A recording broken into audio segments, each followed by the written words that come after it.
Ano Doc ang target nga blood pressure kag cholesterol sa aton nga mga babayi nga nagaedad sa nga 50 anyos pasaka?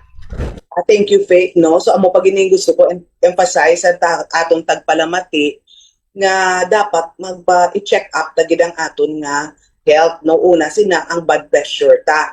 No? Mm. Kung above 50 ka na, kaya ang topic ta di fabulous at 50, at least siguro every week ipa-check mo gid mo blood pressure kung wala ka high blood. Pero kung may high blood ka, 3 times a week i-check mo gid Mm. mo blood pressure. O kung galain pa matsyag mo, subong madaan ka init, kung gasakit mo ulo, gasakit mo tangkugo, ipa-check mo na basi high blood na Mm. garingin ulo mo, gablur na mo mata, basi gataas mo presyon, no?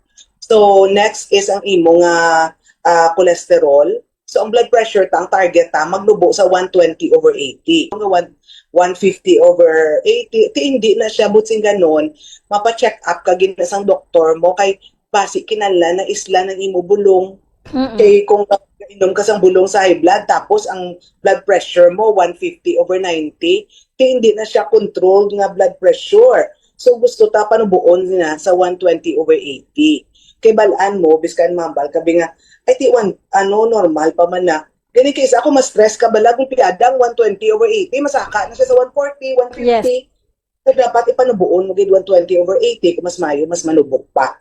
Ang sa cholesterol, so ang total cholesterol, ang general, is kung wala ka man lang iban na sakit, wala kang sakit sa karason, no? We try to, ang imo nga total cholesterol, panubuon mo sa 200. So ang cholesterol, may duwa na siya ka-klase.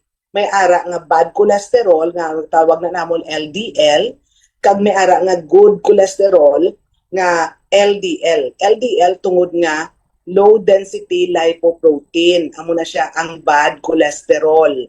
Ang high cholesterol is HDL, kay tungod nga high density lipoprotein. Now, ang gusto ta nga good cholesterol, HDL, should be higher than 60. Kag ang gusto ta, ang bad cholesterol mo, less than 100.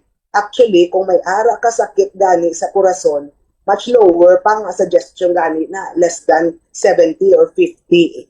Pero sa normal lang, wala ka bisakit sa kurason, wala ka iban nga maintenance, panubuon mo gina siya sa 100 ang imo nga LDL. Tapos ang triglycerides man, as much as possible, panubuon ta na ang triglycerides sa 100 man.